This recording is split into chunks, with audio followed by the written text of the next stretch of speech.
Well, good evening, everybody. This is Mason Sims. Welcome to another episode of our show.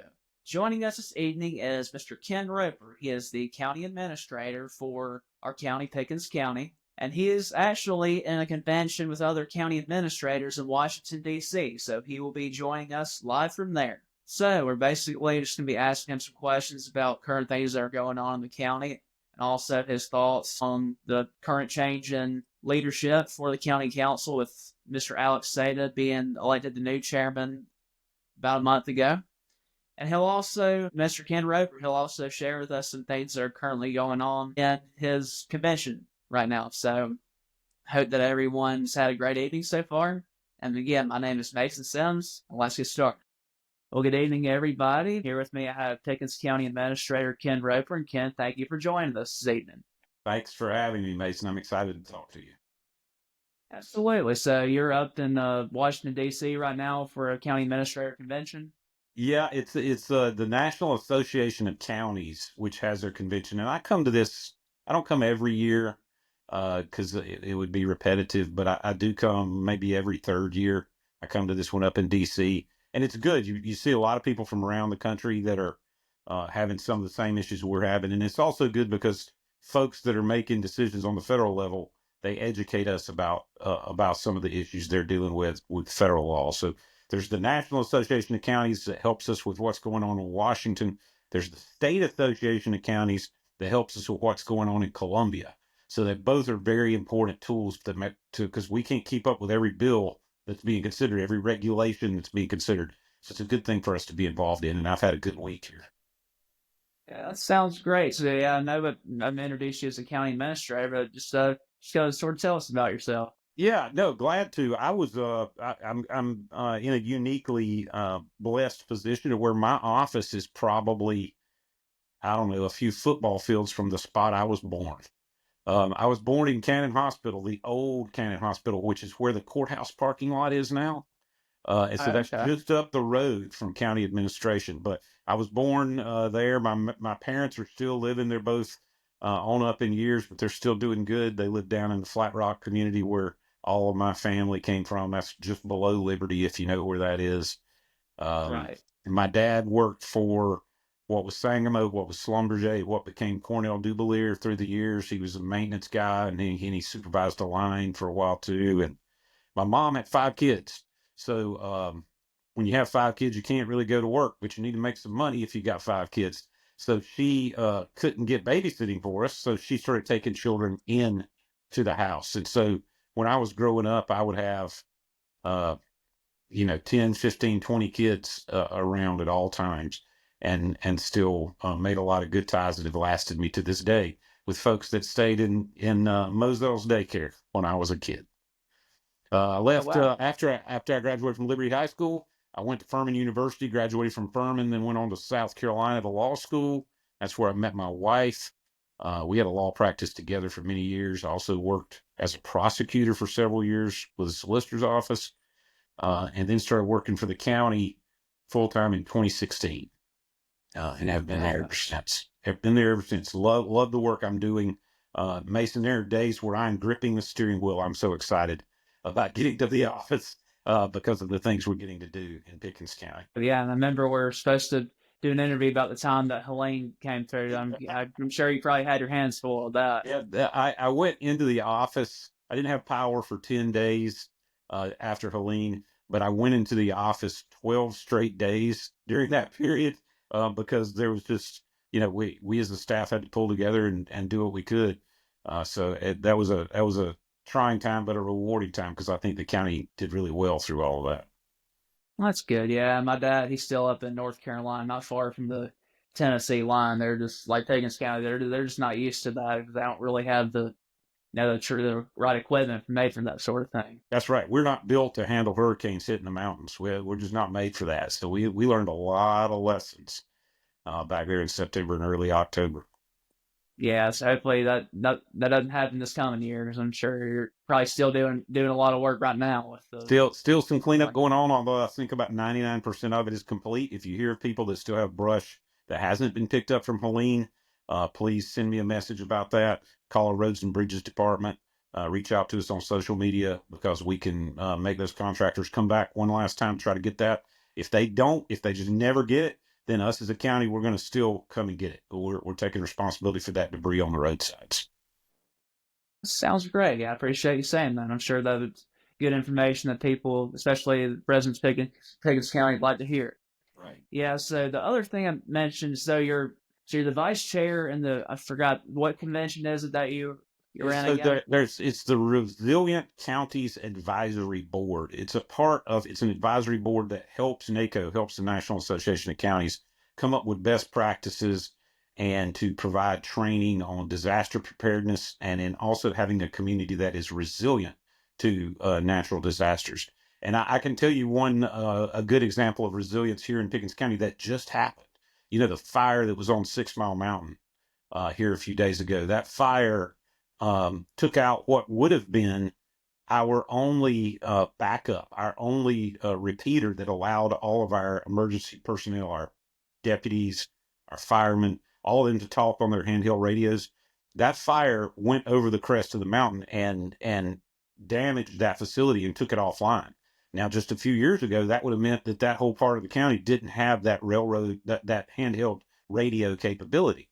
But now, because we built the county radio infrastructure and county council allocated the money, we have redundant and repetitive towers all over the county. So when that tower went out, we were resilient, and we're able to shift to other towers, and our handheld radios kept working throughout the emergency. All right. Well, that's great. Yeah, it's definitely, it shows resilience. You know, my parents don't live that far at all from Citizen Mountain. They live in the Eden Ridge subdivision. Okay, Yeah, absolutely. I'm sure they were worried there for a while, but our they firefighters did a great job. they did. Yeah, I don't think it. Yeah, it didn't really affect that subdivision at all. Yeah. So with DOGE being put in place by President Trump, you know, looking for ways to make government waste and the taxpayer funds eliminated, would you say that Pickens County could do real and taxpayer waste funding? I'll tell you that, and I'm looking for my. I had some data here in front of me, but I'm not able to put hands on it. Pickens County is a very lean county compared to other counties of our size. If you look at what the state association calls the tier two counties, and by tier two, they don't mean we're not as important.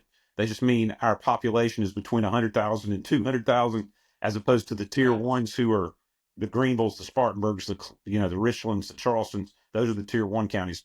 We're a tier two county, meaning that we're similar size to Florence, Dorchester, Sumter, York, Aiken, those size counties. When you look at those counties, we have by far the smallest general fund budget and the fewest employees compared to some of our other counties. And that's a reflection of the fact that we have some of the lowest property taxes in the state. Just the pure county operation taxes, not talking about school taxes or any other type of taxes, but just county operation taxes. We have among the lowest in the state. And so we feel like we have to do more with less. We feel like our people have to be adaptable and good at more than one job, because we don't have a lot of spare equipment laying around. We don't have a lot of workers that are sitting with nothing to do. We've got people that are working really, really hard. And so while I appreciate people trying to have good, lean government, I think that's a good thing for all of us at all levels.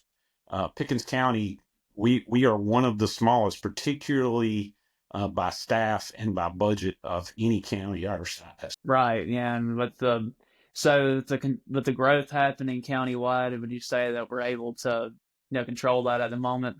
Yeah, that's an interesting. You raised a very perfect point there, Mason. Is that when growth is taking off, what are already stressed infrastructures? And I'll give you examples: deputies on the streets, you know, deputies out on patrol, recycling centers, our ability to handle brush, our ability to take garbage when we need to, the ability of our jail to handle the population. These are all different ways that growth takes what is a pretty lean county government and really stress it. And so I take that as a challenge. I can't. That's something I can't change. County council passes the budgets, but I take it as a challenge that we're gonna do it the right way in Pickens County. We're gonna work harder. We're gonna care more. We're gonna serve Pickens County as servants with our hearts and with our minds. And so I take it as a challenge. And so growth stresses it. You're absolutely right. Right, and I'd say for the most part, it's got. I mean, there's been pretty good control growth. I mean, it could be worse compared to other parts around the country. So Yeah, and county council, what they've done over the last year or so in putting the moratorium in place and then coming up with new standards for the type of densities we could have in different parts of the county that protect our unique nature. They protect us in the mountains. They protect our farmlands. They protect our setbacks from rivers. New regulations that we didn't have in Pickens County just a year and a half ago that we have now to help us from those out-of-state developers that they're not invested the way you and I are, Mason. They're not invested in the goodwill of this community. They're looking to do what they are designed to do, which is to make money and to take it back home with them out of state. We need some rules in place that protects what's unique about Pickens County, and I'm glad we've got some of those rules now. yeah, that's great. And you probably know my day job. I'm a middle school science teacher, and that's one thing we're talking about now is natural resources. I mean, it's good to. I mean, it's good to use them. We just don't want to. We want to do it in moderation. Yeah, Uh, I appreciate this. A friend of mine I've gotten to know better over the years, a guy named Tom Mulliken, attorney down near Columbia, who for many years was a part of the head of the South Carolina Floodwaters Commission, and has just been named the head of South Carolina Department of Natural Resources. But he always puts it this way, Mason. He says, "We are stewards of the Lord's garden. We're placed here in this place and in this time, and we have stewardship responsibility for our community." And that applies in a lot of different areas. It applies to litter. It applies to density. It applies to protecting our waterways, protecting our unique animals, plants, and everything. And so it's an important thing, and I like the way he puts that because trying to protect our environment and trying to protect what's unique about Pickens County is not really a partisan issue. It's something that we all recognize. We all love what's unique about Pickens County. that's right. Yeah, just I mean, you do have the sort of the city feel, but you also have that small town feel as well. That's right. Oh, and we love that. We absolutely love it. Yes, and the other thing I was going to mention to you too is I've had some conversation in the past with Candy Kelly, who just thanked for her service. She has retired for a long time now. My high school classmate that I graduated with, Andrew Wilson, he's Yeah. now the current coroner. So the Right. one thing I had spoke with them about is they said they have had some frustrations as far as having funding for the coroner's office. So I was just wondering if you could maybe like elaborate on that and if there's Yeah, like plans to. it's a tough thing, and I'll tell you that Candy's many years of service to the county, has been so valuable. The way that she poured her heart into that job, and now you've got fresh energy with Andrew, who's a certified paramedic. He brings that whole skill set to it. So I think that the coroner's office has done such good work, and will continue to do good work. But I will tell you, part of the tough part of my job is having to sit down with elected officials like the coroner, probate judge, the clerk of court, the sheriff, treasurer, the auditor, the Veterans Affairs officer, the library director, those people, and they come with their point of view and their passion, and they want funding for that passion. I have a responsibility to them, and I have a responsibility to the other parts of county government too, to balance our budgetary uh, priorities to meet the goals of county council and to frankly say one thing that no one likes to hear a whole lot, and that is that we can't afford it. We already talked about how low our taxes are. So I think in the past, the coroner's made some good arguments about ways that she needed, and now Andrew needs their office to grow as the community grows. But we can't always say yes to some of those things. So we had to balance them against needs for a sheriff, needs for roads and bridges, needs for fire departments, paramedics, all these different things. And sometimes, particularly when people lead with their heart like Candy did, that can hurt in the heart, you know. And Right. while I'm not intending it to be something that hurts her inside, that's the way she poured herself into that job. So you always feel badly about that when there's friction, but I know that I've got an overriding responsibility to county council and through them, the taxpayers as a whole, and not just one department. Right, and that's probably gonna be difficult too to be able to say no. That probably is one of the challenging parts of your job, isn't it? I don't like it. I don't like that part of it, Yeah, but sometimes you have to do it. It's right. natural. So I'm not always the most popular guy in the county, and that comes with the territory. Yes, and if I do decide to stay in this business too, and just decide to run for something again, I have to realize too, it's going to be hard to, please everybody and just, stand by a decision, good or bad, just stand by it and stand firm. That's right. That's right. Yeah. So the other thing I was going to ask you is, so do you have plans to clean up the litter in our county, especially like in the city limits of Easley? They've expressed frustrations on that, and also some citizens that asked around the area is what. So what do you plan to do to bring good paying jobs into our county? Okay, so two issues, and I'll start with the second one first. The good paying jobs. Um, Pickens County does a lot of its economic recruiting jobs with some of our assets. One of them is Alliance Pickens. Alliance Pickens, led by Ray Farley, they're out there looking at companies that might be wanting to expand worldwide and trying to demonstrate to them that in Pickens County, as Ray Farley says, we have people that are nimble with their hands. They're good at making things. They're also nimble with their minds. We have the number one technical high school in the state, for crying out loud. We've got good high schools, good middle schools. You teach at a good middle school that has a unique offering to our community. We're doing a good job of educating here. And so we've got a workforce that's ready to really make companies succeed. And Ray Farley does a good job of educating folks on that. The other thing that we do is we take property, and we have two locations now. One is directly across 123 from the Commerce Park that the county for many years has wanted to buy, but now the county has bought uh, the, the good bit of acreage there to recruit more industries into those spots. And the other one is just down 123, a couple of exits at Ruhamer Road.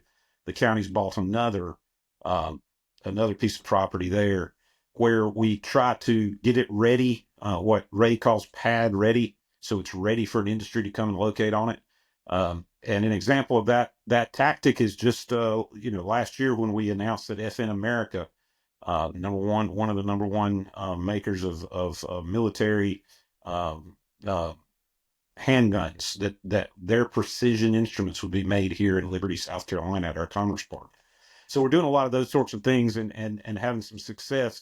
You'll see project names, Mason. You'll see in our minutes where it'll say like Project Oler or Project Pigeon or Project. They all have these names. Even the land, we call it Farmhouse and Big Dog. And the reason we do that is because a lot of that information needs to and can, under state law, stay confidential until the deal is made. Because you wouldn't want people negotiating out and getting politics involved in a land transaction or a economic incentive. Instead, once the deal is made, then county council gets that thumbs up or thumbs down. And then after we get to that at third reading, we have to tell what those projects are. So don't be confused about the project names. It could almost be fun for you because the project names always kind of mean something related to the industry. They're not just made up completely. So watch for that. That's economic development. The other question you asked about was litter. And the example you gave was inside the city limits of Easley. Now, this is one of those things where I am not popular, particularly inside the city limits of Easley. We have done voluntary cleanups where we do it on our own time. Like I've picked up trash in the city of Easley. Other county employees have. Other volunteers have. But in terms of the county coming inside the city limits and picking up trash for the city of Easley, we're not going to do that. We have way more land area to cover than they do. And so the city of Easley will be glad to help. I'll come the next time they have a trash pickup. I'll come up and pick it up myself. But in terms of the county coming inside the municipal boundaries and doing a job that belongs to the municipality, we're not going to do that because we are stretched so thin already. So I would recommend that what you do there is you talk to the city officials about that.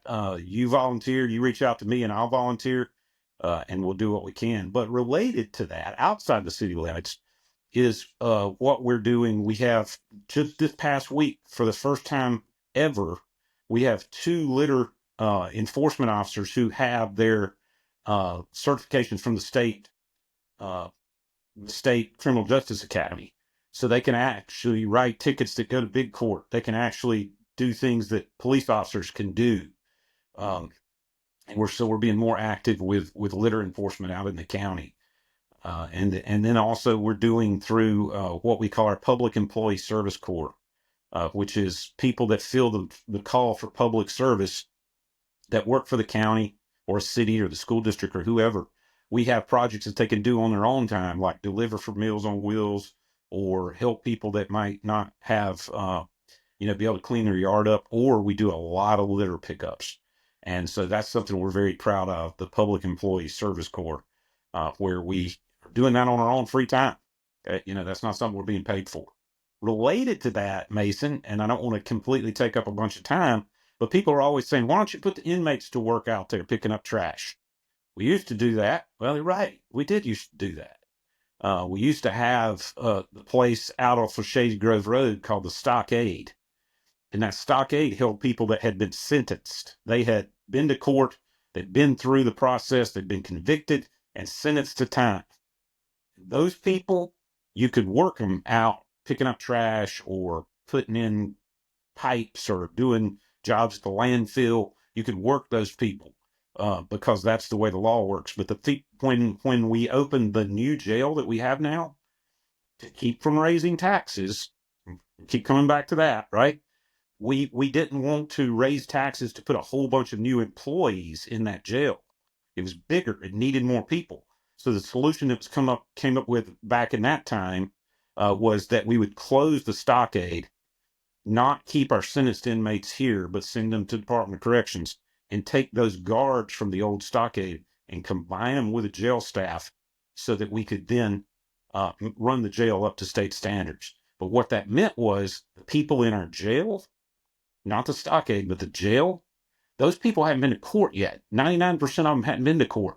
And you can't make somebody work out picking up litter or doing whatever if they haven't been convicted yet. That's unconstitutional. So that's right. something people don't understand, and it's frustrating. We'll post something. We did it just this week. The county feed put out something about a litter pickup, and comment number 3, why don't you get the inmates out there? If we say, well, here's the situation.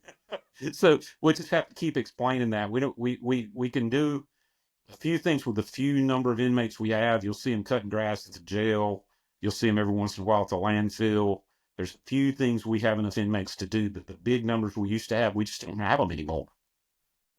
Right, and I'm glad you answered that question. So instead of serving the sentence at the detention center, they either stay there for a few days once they're convicted or they're awaiting trial, and once they have been convicted, they get sent over to Kirkland. That's exactly right. They go to R&E and they get to decide where they're going to serve their sentence.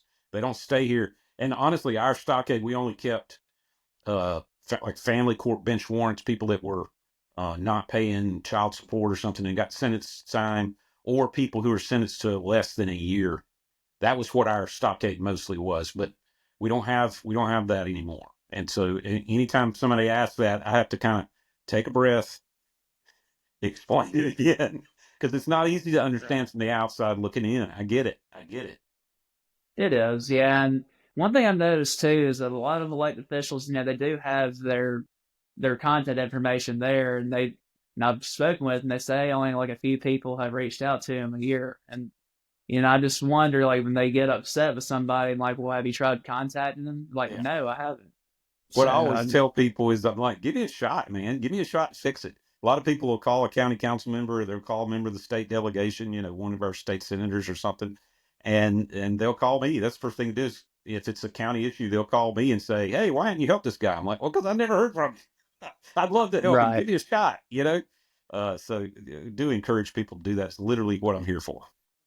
Right, yeah, and especially me, if I'm going to speak at a county or city council meeting, I mean, the people I'm speaking to, they may not always like what I say, but I do try to be cordial, and Well, that's the just secret. That's the secret to a lot of things is we're all neighbors. We're not always going to agree, but let's remember that after whatever this controversy is, after this thing that you and I might not agree, we're still going to be neighbors, and we still both love this county.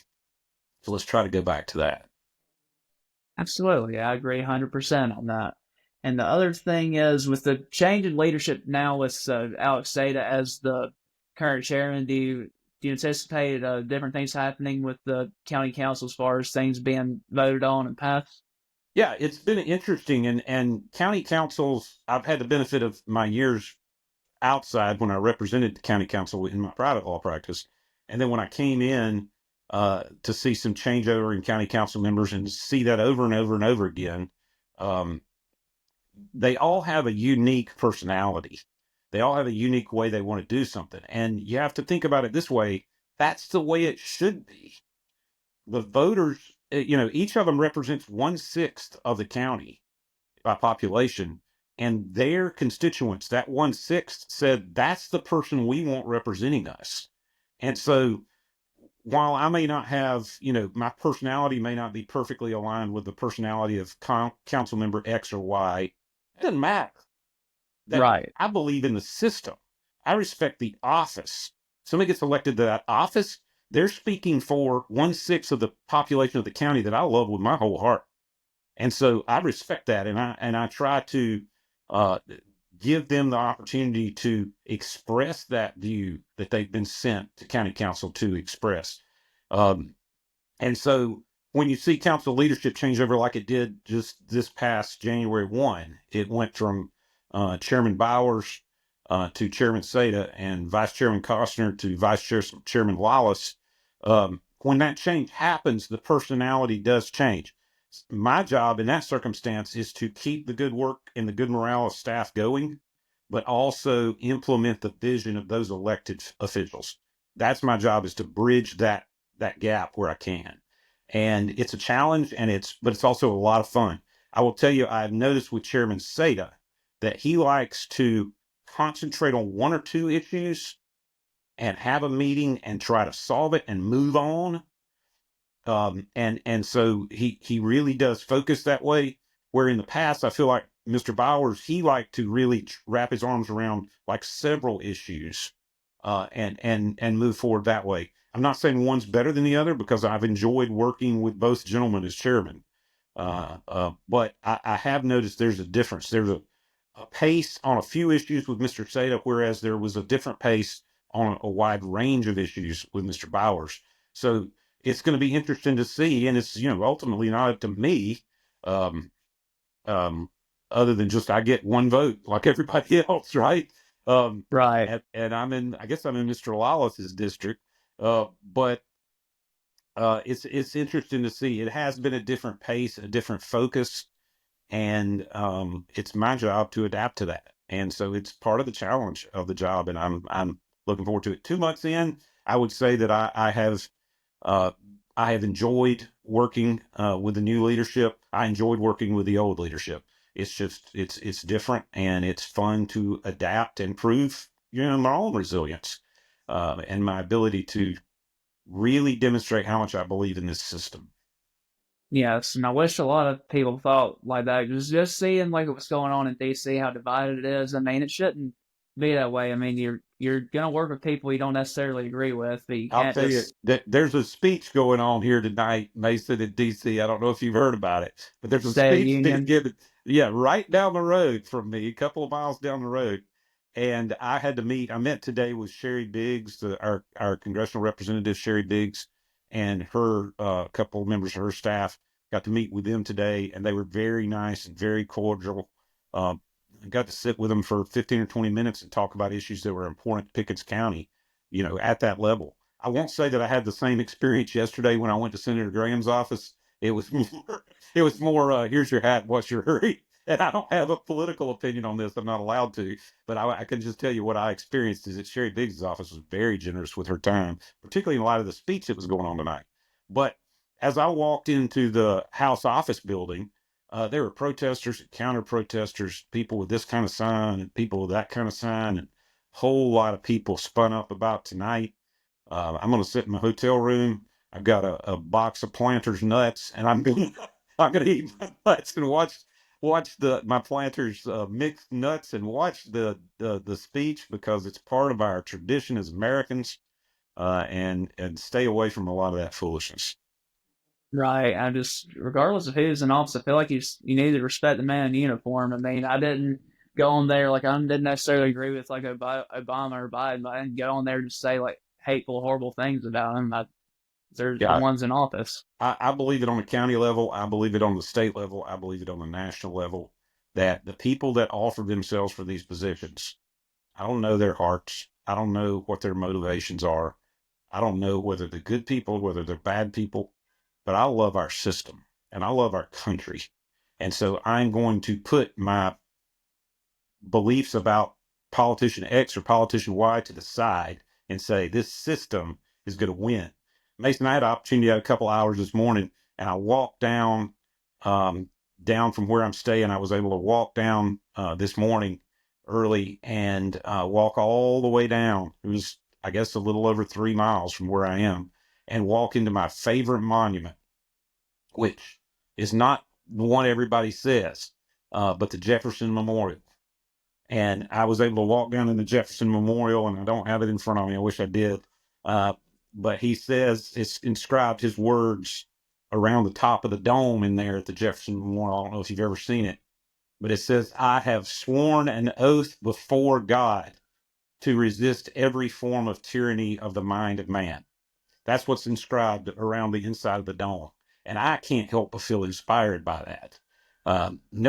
Nobody should tell you, nobody should tell me what to believe about this country. Uh, and nobody should tell us the way we feel about this country is wrong. We don't love this country with our whole heart. I'm proud to be an American and I'm proud to be here. I don't care who the president is. I don't care who my senator is. I don't care who the dog catcher is. It's about something bigger than that, Mason. It's part of what you feel, that draw you feel uh, to be to be involved. I don't know if you're a Marvel fan. Are you a Marvel fan, Mason? I am. I am too. I remember the very first comic book I ever bought. Do you know where the Buy Fast is between Liberty and Easley, right in front of Whispering Pines? I do. Yeah, I bought that on a Thursday night because my mom bought groceries at Ingalls and Easley, and I rode with her one night because I thought they had comic books. This is when I was in third grade. I thought they had comic books at the Ingalls and Easley. Well, I was wrong. They didn't. So on the way back, I was in the back seat crying. My mom said, What's wrong? And I said, well, I told my friends at school I was going to buy a comic book. She said, well, I think they sell comic books right here at the Buy Fast. So I walked in there and bought Avengers, and I don't remember the number, but I've got it framed. I bought it again. I've lost it through the years. But I bought the Avengers comic book for 35 cents. But my favorite character is Captain America. And Mason, if you'll let me, this sums up. I'll show you the panel. Sure. I don't know if you can see this. Captain Um. America. Yeah. Yeah. I can see it. What he's saying is, and I love this, I get chills every time I read it.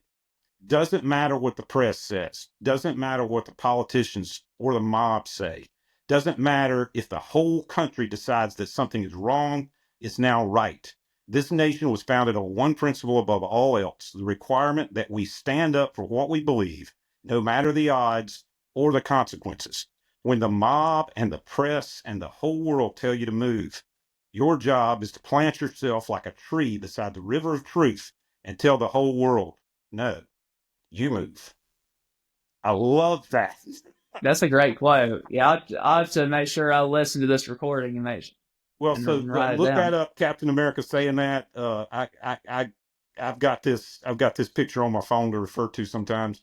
It's a restatement of the first psalm. If you look up the first psalm in the Bible, it says something very similar about a river by the a tree by the river of truth. So we've got to motivate each other. Mason, is something I tell my staff again and again, and I don't know who said this. So, Mason, I'm claiming I said it. Okay, it's just I can't Okay. find who said it, and that's this: the stories we tell each other about ourselves can become true over time for good or for ill. Okay, the stories we tell each other about ourselves can become true for good or for ill over time. So, if we say, Pickens County, we don't have good relationships between our citizens. Over time, that'll become true. Or Right. if we say, a lady says, I don't really love my husband anymore. That'll come true over time. But if the lady says, you know what, I love my husband, after a lifetime of proof, it's true. So Right. I think that we have got to be conscious about telling the story of Pickens County, telling the thing that's unique about Pickens County. I am absolutely honored to be a part of that. Yeah. And that and that's one thing too. I mean, it's okay to disagree, but I just noticed that certain organizations I hate it's been this way because I say I'm conservative, but the Pickens County GOP, it's just become really divided, and just based on the decisions I made, I just kind of feel like I've been shunned for it. I'm like, come on, I've been loyal to the party for 4 years, and it's probably like Chris Bowers said too. Like we as a county probably agree on like 95% of the issues. That's right. That's a pretty big number. I So are we mean, going to let that story then be defined by the 5% we don't agree on? See, that it goes back to exactly what I'm saying. I'm not allowed by my contract to be involved in politics. Basically, I'm not. right, I'm supposed to be outside that. So I'm not really involved in the day-to-day of what might be going on with the Republican Party. In addition, my wife is a family court judge, so she's not allowed to be involved in politics because she's a judge. So I understand. we kind of have a unique point of view in that we're outside of a lot of this. But I see what y'all are going through, and it is frustrating when people you have to remember they all love the county, they all love Right. the party, and I wish they could figure out a way to constructively disagree, because I see what's happening. I know exactly what you're talking about, Mason, and it's not good. No, I mean it's hard not to get people to get involved as it is. I mean, are those people really gonna want to come back when they see all that stuff that's going on? Yeah, I my mean, advice to you there, and I can't give you political advice because of the reasons I talked about, but right. my advice there is don't ever make it awkward with people. If you see somebody in the grocery store or at church and they're on the other side of whatever this debate is, walk up to them, clap them on the shoulder, and say, I appreciate you, buddy. Try to keep that story positive, and it's not going to be easy, but that's the only route forward. Right. Yeah, it's not good to burn bridges and Right. like we said too, man, if you're not gonna you want to agree on everything, but you're still their neighbor. You still want to be able to work with them in any ways you can.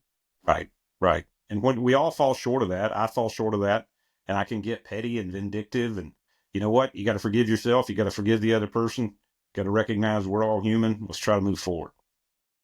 Absolutely. So, is there anything else you'd like to say to your constituents and our viewers here tonight?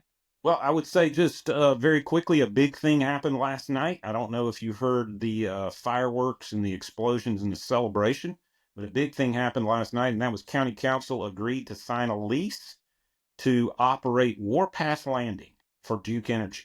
And that may not seem like a big deal, although it is a big deal because Warpath has problems with crime and with trash, and the county's now going Definitely. to take that on.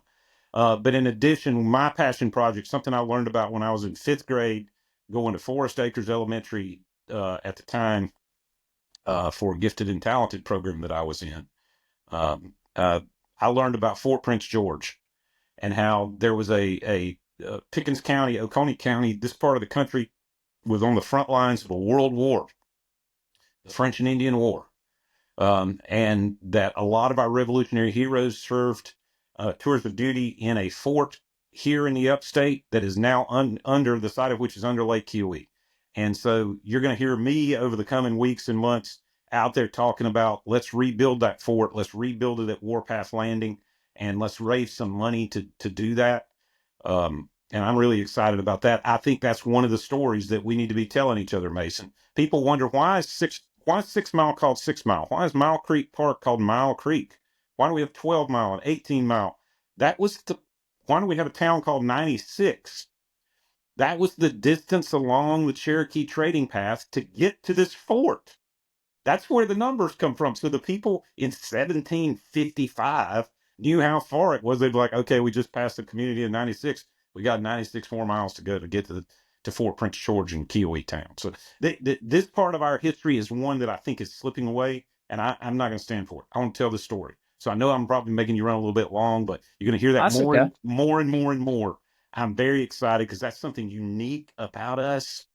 Uh, Andrew Pickens, Francis Marion, the Swamp Fox, uh, uh, Charles Sumter, the Fighting Gamecock, Henry Lawrence. Those folks, they did tours of duty at Fort Prince George.